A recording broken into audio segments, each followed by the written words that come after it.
بسم اللہ الرحمن الرحیم۔ اللہ سبحانہ و تعالیٰ نے قرآن حکیم میں ارشاد فرمایا، یا ایھا الذین آمنوا اتقوا اللہ وابتغوا الیہ الوسیلۃ وجاہدوا فی سبیلہ لعلکم تفلحون۔ اے ایمان والو، تم اللہ سے ڈرو اور اس کی طرف وسیلہ تلاش کرو اور اس کی راہ میں جہاد کرو تاکہ تم کامیاب ہو جاؤ۔ اللہ سبحانہ و تعالیٰ نے اس آیت کریمہ میں دنیا جہان کے قیامت تک آنے والے ایمان والوں کو مخاطب فرمایا ہے اور 3 حکم ارشاد فرمایا ہے۔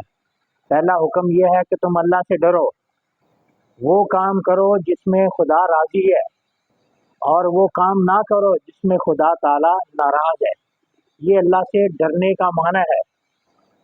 اپنے دل میں بھی خوف رکھو اور اپنی زندگی میں بھی خوف الہی کو مقدم رکھو۔ اور دوسرا حکم دیا کہ تم اس کی طرف وسیلہ تلاش کرو، تو اس میں مطلق فرمایا، یہ نہیں فرمایا کہ یہ وسیلہ ہے یہ وسیلہ نہیں ہے۔ اب وسیلہ اللہ نے حکم دیا ہے تو پھر اس وسیلے کا مفہوم یہ ہے کہ جو تمہیں خدا کی طرف قربت دلائے وہ وسیلہ ہے۔ وہ وسیلہ انبیاء کرام کی ذات بھی ہے، وہ رسولوں کی ذات بھی ہیں، وہ فرشتوں کی ذوات بھی ہیں، وہ حضور کے پاک صحابہ کی ذاتیں بھی ہیں، وہ حضور علیہ السلام کے اہل بیت، آل پاک، عطرت پاک، اولاد پاک، وہ اللہ تعالیٰ نے وسیلہ بنائے ہیں۔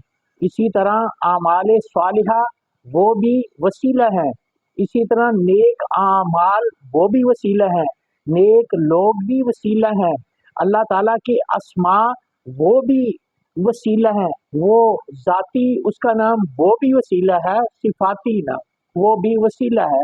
اس وسیلے کی وضاحت اللہ تعالیٰ نے یوں ارشاد فرمائی، یا ایھا الذین آمنوا استعینوا بالصبر والصلاۃ، اے ایمان والو تم صبر اور نماز کے ذریعے مدد طلب کرو، بے شک اللہ تعالیٰ صبر کرنے والوں کے ساتھ ہے۔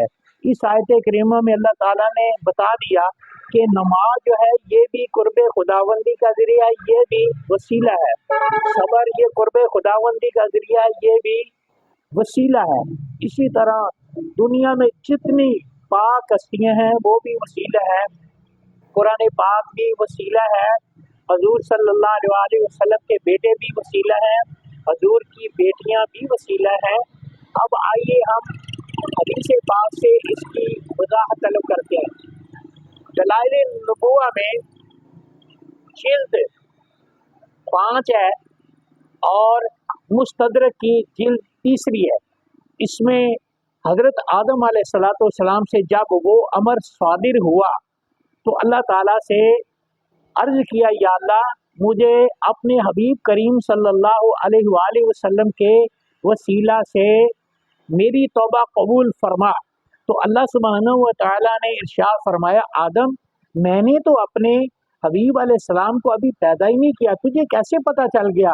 تو آدم علیہ السلام نے عرض کیا، یا اللہ جب تو نے اپنی روح مجھ میں پھونکی اور مجھے آدم بنایا، انسان بنایا، تو میں نے اپنی آنکھ کھول کے دیکھا عرش کے پایوں پر لا الہ الا اللہ محمد رسول اللہ لکھا ہوا تھا، تو میں نے جان لیا کہ یہ وہ ہستی ہے جو اللہ کے نزدیک مخلوق میں سب سے پیاری ہے، تو اس لیے میں نے جان لیا کہ اس کے محبوب ہے، تو میں نے اس لیے ان کا وسیلہ دیا۔ تو اللہ تعالیٰ نے ارشاد فرمایا، ہاں آدم واقعہ ہی مجھے محمد صلی اللہ علیہ وسلم سب سے زیادہ پیارے ہیں، اگر وہ نہ ہوتے تو میں تجھے بھی پیدا نہ کرتا۔